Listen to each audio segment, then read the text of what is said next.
اس سلسلہ اجتماعات کے اعتبار سے الوداعی تحفہ ہوگا۔ اب میں آغاز کر رہا ہوں۔ پہلی بات، اس سبب میں 3 باتیں مجھے کہنی ہیں۔ سب سے پہلی بات یہ کہ زندگی کی سب سے بڑی حقیقت موت ہے۔ ہم بھلائے رکھتے ہیں، اپنے ذہن سے اسے دور رکھتے ہیں، لیکن واقعہ یہ ہے کہ زندگی کی سب سے بڑی حقیقت موت ہے۔ خدا کے منکر پیدا ہوئے ہیں، لیکن موت کا انکار کرنے والا تو کوئی پیدا نہیں ہوا۔ اس لیے میں نے آیت آپ کو سنائی، کل نفس ذائقۃ الموت، ہر سی نفس کو موت کا مزہ چکھنا ہے، ہر جاندار کو موت کا مزہ چکھنا ہے۔ ثم الینا ترجعون، پھر ہماری طرف لوٹا دیے جاؤ۔ تو زندگی کی سب سے اہم حقیقت موت، اور موت کے بعد رجوع اللہ، آخرت، یہ سب سے بڑی حقیقت ہے۔ ایک حقیقت سب مانتے ہیں، سب جانتے ہیں، دوسری حقیقت کے اوپر پردہ پڑا ہوا ہے۔ میں نے اس اعتبار سے نوٹ کیا، یہ الفاظ قرآن میں 3 مرتبہ ہے، کل نفس ذائقۃ الموت، ہر جاندار کو موت کا مزہ چکھنا ہے۔ انبیاء اس سے مستثنا نہیں رہے، رسول اس سے مستثنا نہیں رہے، اولیاء اللہ مستثنا نہیں رہے۔ وقتی طور پر استثناء حضرت عیسیٰ کا ہے کہ ابھی وہ زندہ ہیں، لیکن عیسیٰ یاتی علیہ الموت، حضور نے فرمایا عیسیٰ پر بھی موت آئے گی، جب دوبارہ آئیں گے زمین پر اتریں گے، پھر اس کے بعد ان پر موت وارد ہوگی، ان کی نماز جنازہ پڑھی جائے گی، انہیں دفن کیا جائے گا حضور کے پہلو میں، شادی بھی کریں گے، اولاد بھی ہوگی۔ باقی تو یہ ہے کہ کل نفس ذائقۃ الموت، سب کو موت کا مزہ چکھنا ہے۔ عیسیٰ بھی بالآخر اس سے مستثنا نہیں رہیں گے، بلکہ قرآن میں ایک جگہ کہا گیا ہے افإن مت فهم الخالدون، کیا ہے نبی اگر آپ کا انتقال ہو گیا تو یہ کیا ہمیشہ رہیں گے؟ کون ہے دنیا میں جو ہمیشہ رہے؟ انتقال تو ہونا، آپ کا بھی ہونا ہے۔ انک میت وانہم لمیتون، یہ تو مختصر ترین الفاظ تھے۔ اس سے آگے بڑھیے، سورہ انبیاء میں فرمایا کل نفس ذائقۃ الموت وَنَبْلُوكُمْ بِالشَّرِّ وَالْخَيْرِ فِتْنَةً وَإِلَيْنَا تُرْجَعُونَ، ہر جاندار کو موت کا مزہ چکھنا ہے، اور اس سے پہلے پہلے ہم تمہیں آزماتے رہیں گے، خیر کے ذریعے بھی، بھلائی دے کر، صحت دے کر، دولت دے کر، اولاد دے کر، شہرت دے کر، اور برائی کے ذریعے سے بھی، تنگ دستی دے کر، بے عزتی دے کر، اہانت دے کر، ذلت دے کر، وَإِلَيْنَا تُرْجَعُونَ، اور پھر ہماری طرف لوٹائے جاؤ گے۔ یہ وہ دوسری حقیقت جو میں نے کہا کہ جس پر پردہ پڑا ہوا ہے، بہت بڑا پردہ ہے۔ لوگ یہی سمجھتے ہیں کہ یہی دنیا کی زندگی ہے۔ قرآن کہتا ہے إِنَّ الدَّارَ الْآخِرَةَ لَهِيَ الْحَيَوَانُ لَوْ كَانُوا يَعْلَمُونَ، یہ تو آخرت والی زندگی ہے جو اصل زندگی ہے، کاش کہ انہیں معلوم ہوتا۔ اس سے بھی زیادہ تفصیل سے یہ آل عمران میں آئی ہے، كُلُّ نَفْسٍ ذَائِقَةُ الْمَوْتِ وَإِنَّمَا تُوَفَّوْنَ أُجُورَكُمْ يَوْمَ الْقِيَامَةِ، ہر جاندار کو موت کا مزہ چکھنا ہے، اور پھر تمہیں پورا پورا تمہارا اجر اور بدلہ دے دیا جائے گا قیامت کے دن۔ فَمَنْ زُحْزِحَ عَنِ النَّارِ وَأُدْخِلَ الْجَنَّةَ فَقَدْ فَازَ، جو کوئی آگ سے بچا لیا گیا اور جنت میں داخل کر دیا گیا وہ تو کامیاب ہو گیا۔ اللہم ربنا اجعلنا منہم، اللہم ربنا اجعلنا منہم، اللہم ربنا اجعلنا منہم۔ وما الحیات الدنیا الا متاع الغرور، اور دنیا کی زندگی تو سوائے دھوکے کے سامان کے اور کچھ نہیں ہے۔ دھوکہ کس معنی میں؟ یہ تمہیں اصل زندگی سے غافل کر دیتی ہے۔ تم کہیں سفر پر جا رہے تھے، تمہارا کہیں گھر تھا، تمہیں واپس آنا تھا، تم راستے ہی میں کسی دلچسپی میں ایسے مگن ہوئے کہ گھر بار سب بھول گئے۔ یہ تو تمہارا عارضی سا سفر تھا، تم نے اسی کو اپنی منزل بنا لیا، اپنا ٹھکانہ بنا لیا، تو دھوکہ دیا اس نے تمہیں۔ ویسے دنیا کی زندگی دھوکہ نہیں ہے، بڑی حقیقت ہے، اس لیے کہ حضور نے فرمایا انما الدنیا مزرعۃ الآخرہ، یہ دنیا آخرت کی کھیتی ہے، یہاں بو گے تو وہاں کاٹو گے، یہاں کچھ کمائی کرو گے تو وہاں اس کا بدلہ ملے گا۔ اس اعتبار سے دنیا بہت بڑی حقیقت ہے، ایک ایک لمحہ بہت بڑی قیمتی شے ہے، لیکن اگر یہ دنیا تمہیں آخرت سے غافل کر دے تو اس سے بڑا دھوکے باز ہو کوئی نہیں۔ یہ اصل دجال ہے۔ میں نے تقریباً 60 برس کی عمر کو جب میں پہنچا تھا تو موت کا انتظار شروع کر دیا تھا۔ میرے قریبی احباب کو معلوم ہے، میں کہتا رہا، یہ بھی کہتا رہا کہ بھائی میں اپنے حصے کا کام کر چکا ہوں، جتنی صلاحیت اللہ نے دی تھی، جتنی بھی میرے اندر استعداد تھی، میں اس کو بھرپور طریقے پر استعمال کر چکا ہوں۔ دم واپسی برسرے راہ ہے عزیز و اب اللہ ہی اللہ ہے، یہ میرا معاملہ رہا ہے 60 برس کی عمر سے۔ اس کے بعد اللہ نے مزید 14 برس دیے ہیں، یہ نافلۃ لک کے درجے میں کہتا ہوں، اس کا اللہ کا عطیہ خصوصی ہے، نفل ہے، ہمیشہ کہتا رہا ہوں۔ مسنون زندگی تو 61 برس ہے ہمارے حساب سے۔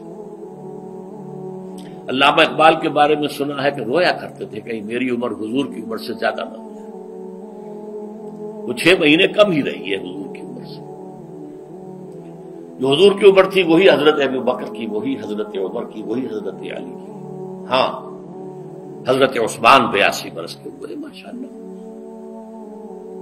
پھر یہاں کے مجددین میں سے وہی عمر حضرت شیخ احمد سرہندی کی، وہی شاہ ولی اللہ دہلوی کی۔ ہاں، شیخ عبدالحق محدث دہلوی رحمۃ اللہ علیہ 82 برس کی عمر۔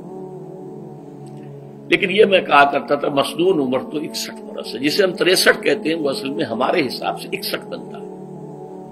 وہ 63 قمری ہے، جو 9 دن کم ہے، قمری سال جو ہے وہ شمسی سال سے۔ بہرحال میں اس وقت سے منتظر تھا، لیکن جو بھی وقت اللہ نے دیا ہے، اللہ کا شکر ہے، وہ مفید کاموں میں لگا ہے۔ ان میں خاص طور پر میں سمجھتا ہوں کہ اللہ کا مجھ پر سب سے بڑا احسان، اور مجھے پر نہیں، بہت بڑے پیمانے پر لوگوں پر جو احسان ہوا ہے، وہ میرا 1998 کا دورہ ترجمہ قرآن ہے جو کراچی میں ہوا تھا۔ 1998 کے مارچ میں میرا بڑا آپریشن ہوا، دونوں گھٹنے تبدیل کیے گئے، لیکن 98 کے آخر میں، حالانکہ میں چل نہیں سکتا تھا، کراچی میں مسجد جو ہے اونچی ہے، دوسری منزل پر ہے، تو خاص ریمپ بنایا گیا جس کے ذریعے میں ویل چیئر پر مجھے لے جایا جاتا تھا۔ میں نے درس دیا۔ اس درس کی گزشتہ چند سالوں سے پوری دنیا میں جو گونج ہوئی ہے اللہ کے فضل و کرم سے، اللہ کا کوئی حکمت خداوندی اس کے ساتھ وابستہ ہے۔ اس میں میرے کسی کام کو دخل نہیں ہے، میری کسی کوشش کو دخل نہیں ہے۔ میں نے تو جو درس میں دیتا آ رہا تھا سن 85 سے، دورہ ترجمہ قرآن، البتہ یہ بات ضرور ہے کہ میں نے محسوس کیا تھا کہ سن 98 کے اس درس میں دورہ ترجمہ قرآن کے مجھے خصوصی انشراح حاصل تھا۔ میری ساری گفتگو کا حاصل کیا ہے؟ دیکھیے، نظریاتی تحریکوں کا تعلق اشخاص سے نہیں ہوتا، ٹھیک ہے، کوئی اس کا داعی ہوتا ہے، کوئی اس کا مؤسس ہو جاتا ہے، کوئی اس کا آغاز کرنے والا ہوتا ہے، لیکن نظریاتی تحریک افراد سے وابستہ نہیں۔ افراد آتے چلے جاتے ہیں اپنا اپنا حصے کا کام کر کے، جس کو جتنا مقدر ہے، جتنی اللہ تعالیٰ کی طرف سے توفیق ہے، وہ اپنا کام کرے گا، چلا جائے گا۔ یہ چمن یوں ہی رہے گا اور ہزاروں جانور اپنی اپنی بولیاں سے بول کر ہو جائیں گے۔ مبارک ہیں وہ لوگ جنہیں قرآن کی بولی بولنا نصیب ہو جائے۔ وَإِنْ يَحْسَبُوا أَنِّي مِنْهُمْ، مجھے گمان ہے، اللہ کا فضل ہے کہ میں ان میں سے ہوں، میں نے قرآن کی بولی بولی ہے، اور قرآن مجید کو جیسا کہ وہ ہے، ایز اٹ از، اپنے کو مذمومہ خیالات، اپنے کوئی ذہن سے زائدہ نظریات کو میں نے اس میں دخل نہیں دیا، جسے انگریزی میں آپ آبجیکٹیولی کہتے ہیں، خالص معروضی طور پر قرآن کو پڑھا، قرآن کو قرآن سے سمجھائے، یا پھر سیرت رسول سے سمجھائے۔ میں لفظ سنت کی بجائے سیرت استعمال کر رہا ہوں۔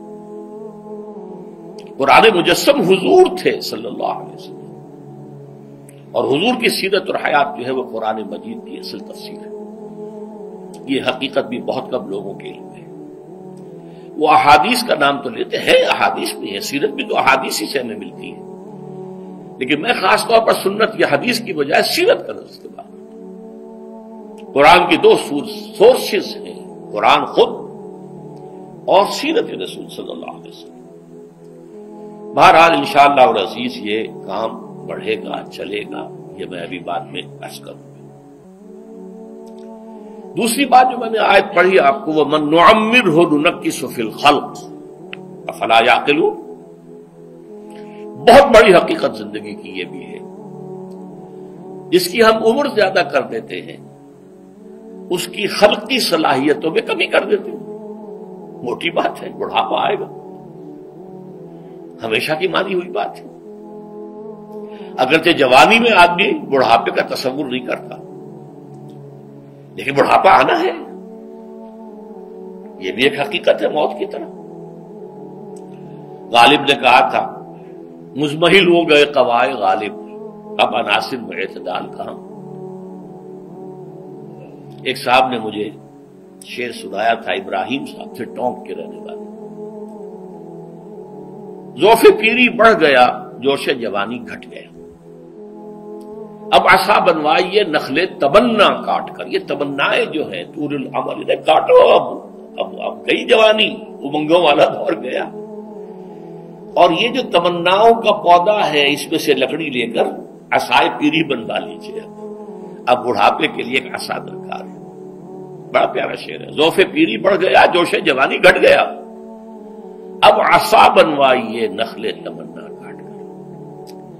ابھی 2-3 دن ہوئے ہیں یہاں پر جو خانہ فرہنگ ایران ہے اس کے ڈائریکٹر آئے تھے، انہوں نے فارسی کا ایک شعر سنایا، بڑا پیارا شعر ہے، در جوانی گفتم کہ شعر شعر است اگرچہ پیر بود۔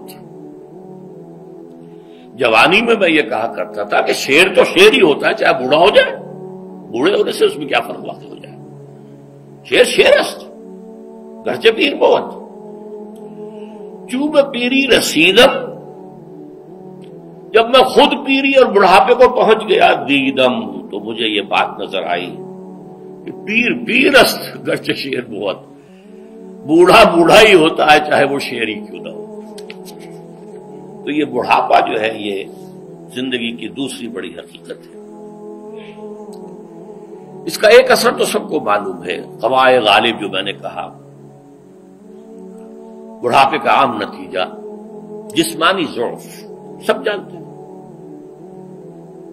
لیکن مجھ پر اور کچھ اور لوگوں پر بھی خاص طور پر اس کا جو ایک اثر ہوتا ہے، یہ مجھ پر ہوا ہے، وہ ہے یادداشت کی کمزوری، اور یہ میں کئی سال سے محسوس کر رہا ہوں۔ میری پرانی یادداشت بڑی مضبوط ہے، قوی ہے، اس میں کہیں کوئی کمی نہیں ہے، لیکن ریسنٹ پاس کی چیزیں جو ہے، پچھلے 5-6 سال کے واقعات مجھے یاد نہیں رہتے، اشخاص سے ملا ہوں اور دیکھ کے پہچان لیتا ہوں، کئی بار ملاقات ہوئی ہے، نام یاد نہیں آتا، تاریخیں اور اشخاص کے نام کے اعتبار سے تو خاص طور پر کئی سال سے میری جو میموری ہے وہ امپیئرڈ ہے، اور میں محسوس کرتا رہا ہوں کچھ عرصے سے کہ عین تقریر کے دوران محسوس ہوتا بلیک آؤٹ ہو گیا، اور مجھے سلسلہ کلام جوڑنے کے لیے سوچنا پڑا۔ بعض اوقات 1000 کروڑ مرتبہ بولے ہوئے الفاظ غائب، اب چاہے کتنا ہی زور لگا لوں وہ لفظ یاد نہیں آئے گا، ہاں تھوڑی دیر کے بعد خود بخود یاد آ جائے گا۔ میرے اس آپریشن سے کچھ عرصے پہلے تک جو میری تقریریں یہاں ہوئی ان میں بہت سے لوگوں نے نوٹ کیا، میری تقاریر میں اب وہ روانی نہیں رہی تھی، وہ جو کراس ریفرنسز آیا کرتے تھے، جس کی بنا پر ایک مولانا عبد الکریم پاریخ صاحب تھے ناگپور کے، انڈیا کے، مولانا علی میاں کے وہ خلفاء میں سے، انہوں نے تفسیر بھی لکھی ہے قرآن کی، وہ ایک مرتبہ لاہور آئے تھے تو مجھ سے بھی ملاقات ہوئی، میرا درس بھی سنا، پھر یہاں وہ ایک دینی ادارے میں گئے، وہاں میرے خلاف باتیں ہو رہی تھی، تو انہوں نے کہا بھائی اس شخص کی کیا بات کرتے ہو، اس کے سامنے تو معلوم ہوتا ہے کہ قرآن کھلا ہوا ہے، جہاں سے چاہے لے لے، پھول کھلے ہیں گلشن گلشن، لیکن اپنا اپنا دامن، تم کیا بات کر رہے ہیں اس کے بارے میں؟ تو عبد الکریم پاریخ صاحب کی وہ جو تاثر تھا وہ صحیح تھا، کراس ریفرنسز کا آنا، القرآن یفسر بعضہ بعضا، اس میں بہت کمی آ گئی۔ بہرحال اس کے علاوہ تیسری چیز ہوتی ہے بڑھاپے میں ریزسٹنس کی کمی کی وجہ سے عوارض. بلڈ پریشر کا میں مریض ہوں اور کوئی 25 برس سے ہوں، شوگر کا میں مریض ہوں اور کوئی 5 برس سے ہوں. ایک خاص برس جو مجھ پر آیا ہے آج سے 4 سال پہلے، اس کی ایک تاریخ ہے. یہ جو امراض دماغی کے ماہرین ہیں یہ کہتے ہیں کہ ایک مرض ہے بائی پولر ڈپریشن. انسان میں کبھی تو انشراح ہوتا ہے، ایکٹیویٹی ہوتی ہے، سوچتا ہے اور ایکٹیو کرنے کے لیے، گفتگو کے لیے، بھاگ دوڑ کے لیے طبیعت میں آبادی ہوتی ہے. کبھی وہ بجھ سا جاتا ہے، کبھی وہ حرکت کرنے کو جی نہیں چاہتا، پڑا رہے کسی کونے میں، سو جائے. تو یہ بائی پولر معاملہ کہلاتا ہے، یہ ویو چلتی ہے. اچھا یہ ہے ہر انسان میں، جسے ہم عام طور پر کہتے ہیں موڈ آف ہے بھائی میرا، مجھ سے باتیں کرو. تو یہ موڈ کا آف ہو جانا، آن ہو جانا، یہ عام آدمی بھی ہوتا ہے. لیکن جو اللہ کے کسی فضل و کرم سے زیادہ ذہین ہو، زیادہ حساس ہو، ان میں پھر یہ جو ویو ہے یہ زیادہ اونچائی زیادہ نیچائی، زیادہ اونچائی زیادہ نیچائی، اور اس کو پھر ہم کہتے ہیں مرض، بائی پولر. یہ ہمارا خاندانی مرض ہے. والد صاحب کا تھا، بڑے بھائی اظہار احمد صاحب کو ہوا، میری بڑی ہمشیرہ کو ہوا. عام طور پر اس کی عمر ہوتی ہے اور ہوتی تھی، 3 تجربے مجھے ہیں.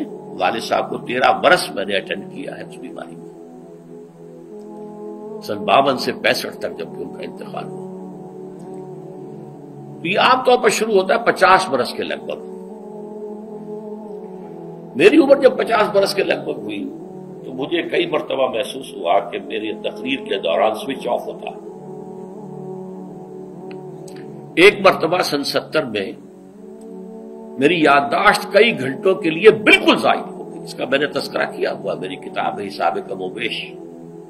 جو کیفیت مجھ پر گزری تھی، جس کرب کے عالم میں وہ چند گھنٹے مجھ پر گزرے تھے، میں انہیں الفاظ میں بیان نہیں کر سکتا. آدمی خراب ہے، نہ ابتدا کی خبر ہے نہ انتہا معلوم، کچھ بھی نہیں. میں جب 50 برس کا ہوا اور یہ ایک مرتبہ مجھے جھٹکے لگے مسجد سمن آباد کے اندر، تو میں نے ڈاکٹر رشید چودھری صاحب سے، وہ میرے والد صاحب کے بھی والد رہے تھے، میں نے ان سے کہا کہ یہ ڈینجر زون میں داخل ہو گیا ہوں. ان کا نہیں، آپ کو یہ نہیں ہوگا، اس لیے کہ آپ اللہ کے کتاب کی خدمت کر رہے ہیں. تو ان کی یہ بات تو پارشلی ٹروتھ نکلی کہ 70 برس کی عمر میں مجھ پر یہ 20 برس اللہ تعالیٰ نے مجھے اس میں ایک بونس دے دیا. 70 برس میں ظہور ہوا. اس کا ایکسائٹنگ کاز بنا ہے افغانستان میں جو حادثہ ہوا طالبان کے ساتھ. اتنا صدمہ مجھے تھا، ایک دم بیٹھ گیا. یہ چیز جو ہے ابھی کنٹینیو کر رہی ہے.